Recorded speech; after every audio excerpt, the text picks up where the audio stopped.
TV ವೀಕ್ಷಕರಿಗೆ ನಮಸ್ಕಾರಗಳು. ಗಟ್ಟಹಳ್ಳಿ ಗ್ರಾಮದಲ್ಲಿ ಆರಾಧನಾ ಮಹೋತ್ಸವ. ಸುದ್ದಿಯ ವಿವರ. ಕೋಲಾರ ತಾಲೂಕು ಗಟ್ಟಹಳ್ಳಿಯ ಪರಮಹಂಸ ಆಂಜನೇಯ ಸ್ವಾಮಿಗಳ ಆಶ್ರಮದಲ್ಲಿ ಬಿ.ಪಿ. ರೇವಣ್ಣ ಸ್ವಾಮಿಗಳ ಆರಾಧನಾ ಮಹೋತ್ಸವ ಸಲುವಾಗಿ ಬೆಳಿಗ್ಗೆ 11 ಗಂಟೆಯವರೆಗೆ ಅಖಂಡ ರಾಮಕೋಟಿ ಭಜನೆ, 11:30 ಗಂಟೆಗೆ ಸೀತಾರಾಮ ಲಕ್ಷ್ಮಣ ಪಾಕರೋತ್ಸವ, ತೀರ್ಥ ಪ್ರಸಾದ ವಿನಿಯೋಗ ನಡೆಯಿತು. ಈ ಎಲ್ಲ ಪೂಜಾ ಕೈಂಕರ್ಯಗಳ ಕಾರ್ಯಕ್ರಮವು ಸೋಮಣ್ಣ ಸ್ವಾಮಿಗಳ ಹಾಗೂ ದೇವಸ್ಥಾನದ ಆಡಳಿತ ಮಂಡಳಿಯವರಾದ ಡಾ. ಜಯಮ್ಮ ದೇವಿಯವರ ಸಮ್ಮುಖದಲ್ಲಿ ನೆರವೇರಿತು. ಈ ಸಂದರ್ಭದಲ್ಲಿ ಆಡಳಿತ ಮಂಡಳಿಯ ಸದಸ್ಯರು, ಭಕ್ತಾದಿಗಳು ಸಾವಿರಾರು ಸಂಖ್ಯೆಯಲ್ಲಿ ಆಗಮಿಸಿ ದೇವರ ದರ್ಶನ ಪಡೆದು ಆ ಪರಮಾತ್ಮನ ಕೃಪೆಗೆ ಪಾತ್ರರಾಗಿ ಪ್ರಸಾದವನ್ನು ಸ್ವೀಕರಿಸಿದರು. ವರದಿ ಪರ್ವೀಜ್ ಅಹಮದ್. ತಾವು ಇಲ್ಲಿ ಗಟ್ಟಹಳ್ಳಿ ಆಂಜನೇಯಪ್ಪ ಸ್ವಾಮಿ ಆಶ್ರಮದಲ್ಲಿ ಸುಮಾರು ವರ್ಷಗಳಿಂದ ಸೇವೆ ಮಾಡ್ಕೊಂಡು ಬರ್ತಾ ಇದ್ದೀರಾ. ತಮ್ಮ ಹೆಸರು ಇಡೀ ಕರ್ನಾಟಕದಲ್ಲಿ ಜಯಮ್ಮ ರಂಬೈಕೇರು ಅಂತ ನನ್ನ ಪ್ರಕಾರ ಗೊತ್ತಿದ್ದಂಗೆ. ಆಮೇಲೆ ನಿನ್ನೆ ಮತ್ತು ಇವತ್ತು ವಿಶೇಷ. ಇವತ್ತು ಗೌರಿ ಗಣೇಶ ಹಬ್ಬ ಆಯಿತು. ಅದಾದಮೇಲೆ ನಿನ್ನೆಯಿಂದ ಈ ಕಾರ್ಯಕ್ರಮ ಮಠದಲ್ಲಿ ರೇವಣ್ಣ ಅಂಜನಪ್ಪ ಸ್ವಾಮಿಗಳು ಮತ್ತು ರೇವಣ್ಣ ಸ್ವಾಮಿಗಳು ಅಂತ ಅವರು ಜೀವ ಸಮಾಧಿಯಾಗಿ ಮಾಡಿ ಮಾಡ್ತೀವಿ. ಯಾವತ್ತು ಅಂತೀವಿ ಋಷಿ ಪಂಚಮಿ ಅಂತ ಬರುತ್ತೆ, ಅಂದ್ರೆ ಗಣಪತಿ ಚತುರ್ಥಿ ನೆಕ್ಸ್ಟ್ ಪಂಚಮಿ ಅಂತ, ಋಷಿ ಪಂಚಮಿ ಅಂತ. ಅದು ಬಹಳ ಸೀಕ್ರೆಟ್ ಅದು ಋಷಿ. ಆ ದಿವಸ ಏನ್ ಮಾಡ್ತಾರೆ, ಇದು ಅಖಂಡ ಭಜನೆ 24 ಗಂಟೆ. ನಿನ್ನೆ 10 ಗಂಟೆಗೆಲ್ಲ ಅಲಂಕಾರ. ಇದು ಷಟ್ಚಕ್ರ ಅಂತ ಇದು ಷಟ್ಚಕ್ರ ಅಂತ ಹೇಳ್ಬಿಟ್ಟು ಅಲ್ಲಿಟ್ಟು ಶ್ರೀರಾಮನ್ ಫೋಟೋ ಎಲ್ಲ ಇಟ್ಟು ಕಳಸಲ್ಲಿ ಸ್ಥಾಪನೆ ಎಲ್ಲ ಮಾಡಿ ಆದ್ಮೇಲೆ 10 ಗಂಟೆ ಹೊತ್ತಿಗೆ ಕರೆಕ್ಟಾಗಿ ಸ್ಟಾರ್ಟ್ ಮಾಡಿದ್ವಿ.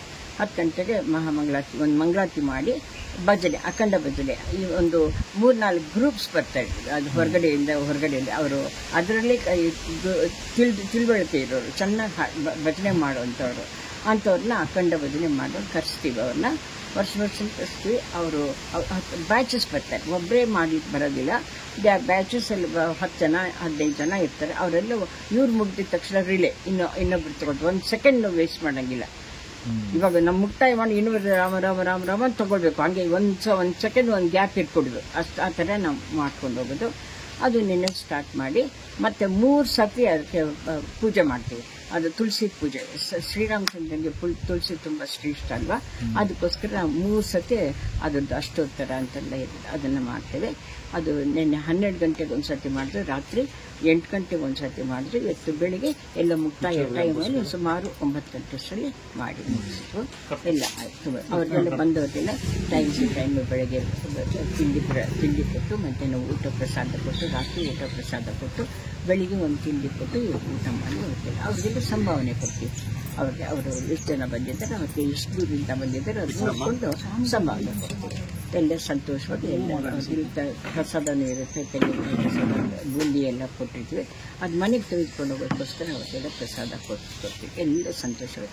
ಆಮೇಲೆ ನಮ್ಮ ಶ್ರೀರಾಮಚಂದ್ರನದು ವಿಗ್ರಹ ಇದೆ, ಅದನ್ನು ನಾವು ಚಿಕ್ಕದೊಂದು ತೇರಿದೆ, ಅದು ಪ್ರಾಕಾರ ಪ್ರದಕ್ಷಿಣೆ ಮಾಡೋಕ್ಕೋಸ್ಕರ ಆ ತೇರಿಟ್ಟಿರೋದು.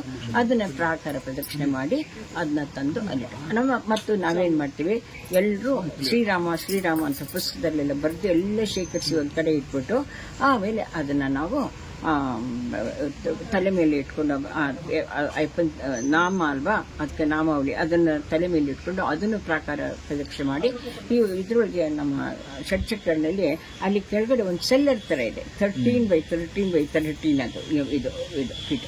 ಅದನ್ನಲ್ಲಿ ನಾವು 2 ಪಾಕೆಟ್ ಥರ ಇದೆ. ನಾವು ಒಬ್ಬೊಬ್ರು ಬಂದ್ಬಿಟ್ಟು ಯಾರು ಬಂದಿದ್ರು ಪರವಾಗಿಲ್ಲ, ಆದರೆ ಅಲ್ಲಿ ಇಟ್ಟಿರ್ತಾರಲ್ಲ ಒಬ್ಬೊಬ್ರು ಪ್ರಾಕಾರ ಇದು ಪ್ರದಕ್ಷಿಣೆ ಮಾಡ್ತಾ ಷಟ್ಚಕ್ರನ ಅದನ್ನು ಹಾಕ್ತೀವಿ. ಅದರೊಳಗಡೆ ಹಾಕಿ ಈಗೆಲ್ಲ ಮುಗಿಸ್ಕೊಂಡು ಇವಾಗ ಇವತ್ತು ರೇವಣ್ಣ ಸ್ವಾಮಿಗಳು ಅದು ಹೆಂಗೆ ಯಾವ ರೀತಿ ಇದು ಹುಟ್ಟಿದಾರಭ್ಯನೇವಾದದ್ದು ಆಶೀರ್ವಾದ. ಅವ್ರ ಅಜ್ಜಿಯಿಂದ ಅವರು ಚಿಕ್ಕ ವಯಸ್ಸಿನ ತಂದೆ ತಾಯಿಗಳನ್ನ ಕಳ್ಕೊಂಡು ಬಿಟ್ಟಿರ್ತಾರೆ. ಅವ್ರ ಅಜ್ಜಿ ಸಾಕಿರ್ತಾರೆ. ಅವರು ತುಂಬಾ ಸ್ಪಿರಿಚುವಲ್. ಇದು ಎಲ್ಲ ಈ ಥರ ಎಲ್ಲ ಮಕ್ಕಳಿಗೆ ಅಂತ ಹೇಳ್ಕೊಡೋದು. ಅಜ್ಜಿ ಸಾಕಿದ ಮಕ್ಕಳಿಗೆ ತುಂಬಾ ಒಳ್ಳೇದು. ಯಾಕಂದ್ರೆ ಅವ್ರ ಕಥೆಗಳೆಲ್ಲ ಹೇಳ್ತಾರೆ. ಈಗಿನ ಕಾಲದ ತಾಯಂದಿರ್ತಾರಲ್ಲ, ಹಳೆ ಕಾಲದ ಎಲ್ಲ ಹೇಳ್ಕೊಟ್ಟಿದ್ದು ಅದು. ಸೊ ಅದಕ್ಕೆ ಅವ್ರಿಗೆ ಅನುಗ್ರಹ ಇತ್ತು, ಆಂಜನೇಯ ಸ್ವಾಮಿಗಳ ಅನುಗ್ರಹ ಇತ್ತು. ಅವರು 24 ವರ್ಷದ ವಯಸ್ಸಿದ್ದಾಗಲೇ ಈ ವಾಸ್ ಸಬ್ ಇನ್ಸ್ಪೆಕ್ಟರ್ ಪೊಲೀಸ್ ಅಂತ ಇಲ್ಲಿ ಶ್ರೀನಿವಾಸಪುರ ಫಸ್ಟ್ ಪೋಸ್ಟಿಂಗ್ ಅಲ್ಲಿ. ಅವ್ರಿಗೆ ಅವ್ರ ಒಬ್ರು ಶಿಷ್ಯರಿದ್ರು ಬೈರಾರೆಡ್ಡಿ ಅಂತೇಳಿ. ಅವರು ರೇವಣ್ಣವ್ರಿಗೆ ಏನಾದರೂ ಸಹಾಯಕ್ಕಾಗುತ್ತೆ ಅಂತ ಅವ್ರಿಗೆ ಆ ರೂಮ್ ಹತ್ರ ಕೊಟ್ಟಿದ್ರು. ಇವರು ಸ್ವಲ್ಪ ಪೂಜೆ ಇದೆಲ್ಲ ಜಾಸ್ತಿ ಮಾಡೋದು, ಬೆಳಗ್ಗೆ ಮಧ್ಯಾಹ್ನ ರಾತ್ರಿ ಅಂಡ್ ಮಾಡೋದ್ರಿಂದ ಅವರು ಭಗವದ್ಗೀತೆ ಮತ್ತು ರಾಮಕೃಷ್ಣ ಪರಮಹಂಸದ್ದು ಓದ್ತಾ ಇದ್ರು. ಅದನ್ನ ನೋಡಿ ಮತ್ತು ನಿಷ್ಠಾವಂತರು, ಇದೇನು ಇಷ್ಟು ಇದೆಲ್ಲ ಪೊಲೀಸ್ ಡಿಪಾರ್ಟ್ಮೆಂಟ್ ಅಲ್ಲಿ ಇದ್ದಾರೆ ಅಂತೇಳಿ ಅವರು ಬೈರಾರೆಡ್ಡಿ ಅವರು ನಮ್ಮ ಅಂಜನಪ್ಪ ಸ್ವಾಮಿಗಳು ತುಂಬಾ ಆತ್ಮೀಯರು. ಒಟ್ಟಿಗೆ ಇರೋರು, ಕೆಲಸ ಕಾರ್ಯ ಎಲ್ಲ ಆದ್ಮೇಲೆ ಒಟ್ಟಿಗೆ ಇರೋರು, ಒಟ್ಟಿಗೆ ಮಲ್ಕೊಳ್ಳಿ, ಒಟ್ಟಿಗೆ ಊಟ ಮಾಡೋದೆಲ್ಲ ಇತ್ತು. ಹಾಗಾಗಿ ಅವ್ರಿಗೆ ಅನಿಸ್ತು, ಯಾಕೆ ಇವ್ರಿಗೆ ನಮ್ಮ ಅಂಜನಪ್ಪ ಸ್ವಾಮಿಗಳನ್ನ ತೋರಿಸ್ಬಾರ್ದು, ಇವ್ರು ಇಷ್ಟು ನಿಷ್ಠಾವಂತರಲ್ಲ ಅಂತೇಳಿ ಕರ್ಕೊಂಡೋಗಿ ಸ್ವಾಮಿಗಳು ಅಂಜನಪ್ಪ ಸ್ವಾಮಿಗಳನ್ನ ಅವ್ರ ರೂಮ್ ಹತ್ರ ಕರ್ಕೊಂಡೋಗಿ ಅವ್ರಿಗೆ ಪರಿಚಯ ಮಾಡಿಸ್ಕೊಳ್ತಾರೆ. ಆವಾಗಿಂದ ಅವರಿಬ್ಬರು ತುಂಬ ಆತ್ಮೀಯ ಗುರು ಶಿಷ್ಯರಾಗೋದು. ಗುರು ಶಿಷ್ಯರಾಗೋದು ಇವತ್ತು ಅವ್ರದ್ದು ವಿಶೇಷ. ಏನಿಲ್ಲ, ಸುಮ್ಮನೆ ಅದು ಈ ದಿವಸ ಆಯ್ತು, ಕೋಇನ್ಸಿಡೆನ್ಸ್ ಅಷ್ಟೇ. ಅದು ಅವ್ರ ಹೆಸರು ಇದು ಮಾಡ್ಬೇಕು ಅಂತ ಕೋಇನ್ಸಿಡೆನ್ಸ್ ಇರೋದ್ರಿಂದ ನಾವು ರಾಮಕೋಟಿ ಮಾಡ್ತಾನೆ ಇದ್ದು ಮುಂಚೆಯಿಂದ, ಇದು ಕೋಇನ್ಸಿಡೆನ್ಸ್ ಆಗೋಯ್ತು ಅಷ್ಟೇ, ಬಿಟ್ರೆ ಇನ್ನೇನು ಇಲ್ಲ. ಅದು 31 ವರ್ಷ ಆಯ್ತು. ಅದನ್ನ ಅವರು ಇವರೆಲ್ಲ ದೊಡ್ಡವರೆಲ್ಲ ಸೇರ್ಕೊಂಡು ಅವ್ರ ಮಹಾತ್ಮರು ಸರಿ ಅವ್ರದೆಲ್ಲ ಅವ್ರ ಹೆಸರು ಒಂದು ಪೂಜೆ ಮಾಡ್ಬಿಡೋಣ ಅಂತೇಳಿ ಅದು ಕಂಟಿನ್ಯೂ ಮಾಡ್ತಿದ್ದೀವಿ. ಅವ್ರಿಗೋಸ್ಕರ ಮಾಡಿಲ್ಲ, ರಾಮಕೋಟಿ ನಡೀತಾ ಇತ್ತು, ಇದು ಕೋಇನ್ಸಿಡೆನ್ಸ್ ಅಷ್ಟೇ ಆಗಿರೋದು. ಪ್ರತಿನಿತ್ಯ ನಡೀತಾ ಇದೆ. ಹೌದೌದು, ಬೆಳಗ್ಗೆ ಯಾವ ಟೈಮ್ ಅಂದ್ರೂ ಕೂಡ, it could be even 10 o'clock ಇಂದ ನೈಟ್ ಬಂದ್ರು ಕೂಡ ಅವರು ನಾವು ಶಬ್ದ ಮಾಡ್ತಾರೆ. ಅವ್ರು ಬಾಗಿಲು ತೆಗೆದು ಅವ್ರು ಫಸ್ಟ್ ಕೇಳೋದು ತಾವು ಎಲ್ಲಿಂದ ಬಂದು ಊಟ ಮಾಡಿ, ಫಸ್ಟ್ ಕೈ ಕಾಲು ತೊಗೊಂಡ್ಬಂದು ಊಟ ಮಾಡ್ಕೊಂಡು ಬಂದ ಮೇಲೆ ನೀವು ದೇವಸ್ಥಾನಕ್ಕೆ ಹೋಗು ಅಂತ ಹೇಳ್ತೀವಿ. ಅದನ್ನ ನಮ್ಗೆ ಹೇಳ್ಕೊಟ್ಟಿರೋದು ಅಂಜನಪ್ಪ ಸ್ವಾಮಿಗಳು. ಅವ್ರು ಯಾವಾಗಲೂ ಈಗಾದ್ರೆ ಫೆಸಿಲಿಟೀಸ್ ಇದೆ ಬರಕ್ಕೆ ಹೋಗಕ್ಕೆ, ಯಾವಾಗ ಫೆಸಿಲಿಟೀಸ್ ಇರಲಿಲ್ಲ. ಹೇಗೆ ಬಸ್ಸಲ್ಲೇ ಹಿಡ್ಕೊಂಡು ಬಂದಾಗ ಅವ್ರಿಗೆ 3-4 hours ಆಗೋದು. ಅವಾಗ ಅಂಜನಪ್ಪ ಸ್ವಾಮಿಗಳು ಇದ್ರಲ್ಲ, ಅವರು ಬಂದ್ರ ಸರಿ ಕೈ ಕಾಲು ತೊಗೊಂಡು ಫಸ್ಟ್ ಊಟ ಮಾಡ್ಕೊಂಡು ಬನ್ನಿ, ಆಮೇಲೆ ಅವ್ರ ಕಷ್ಟ ಸುಖ ಎಲ್ಲ ಕೇಳ್ತಾ ಇದ್ರು, ದೇವಸ್ಥಾನಕ್ಕೆ ನಮಸ್ಕಾರ ಮಾಡಿ ಅಂತ ಹೇಳ್ತಾ ಇದ್ರು.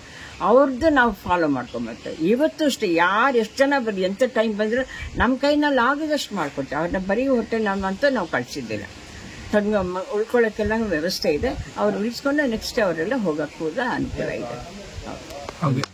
ಇನ್ನೊಂದು 35 ವರ್ಷದಿಂದ ಸೇವೆ ಮಾಡ್ಕೊಂಡ್ ಬರ್ತಾ ಇದೀರಿ ಅಂತ ಇಲ್ಲಿಗೆ. 1985 ಮೇ 14th ಏನೋ ಶುರು ಮಾಡಿದ್ದು. ಅದು ನಾನು ಏನಂದ್ರೆ ಅದನ್ನು ಹೀಗೆ ಅಂತಾರೆ, ಅವರ ಇಚ್ಛೆ ಇತ್ತು. ಯಾರಿಗೆ ಅಂಜನಪ್ಪ ಸ್ವಾಮಿಗಳು, ನಾನು ಇನ್ನೂ 3rd year ಸ್ಟೂಡೆಂಟ್ ಇರ್ಬೇಕಾದ್ರೆ ಅದು ಲಕ್ಷ್ಮೀ ದೇವಸ್ಥಾನ ಹತ್ರ ಏನು ಮಾಡ್ತಾ ಇದ್ದೆ. ಅವಾಗ ಅವ್ರು ಯಾರು ಕೂತಿದ್ರು ಸ್ವಾಮಿಗಳು, ಅವ್ರ ಕಾಲ್ ಕೆಳಗೆ ಇನ್ನೊಬ್ರು ವಯಸ್ಸಾಗಿದ್ರು ಕೂತ್ಕೊಂಡಿದ್ರು. ಅವ್ರು ಹೇಳಿದ್ರು, ಯಾರು ಸ್ವಾಮಿ ಮಗ ತೆಲುಗುಲಿ, ಇವ್ರ ಸ್ವಾಮಿ ಬಿಡ್ಡ ಅಂತ ಕೇಳಿದ್ರು. ಅಯ್ಯೋ ನಮ್ಮ ರೇವಣ್ಣ ಸ್ವಾಮಿ ಕೂತರು, ಡಾಕ್ಟರ್ಸ್ ಅದು ಓದ್ತಾ ಇದ್ದಾಳೆ, ಎಲ್ಲ ಆದ್ಮೇಲೆ ಉಚಿತವಾಗಿ ಔಷಧಿ ಕೊಡ್ತಾಳೆ ಅಂತ.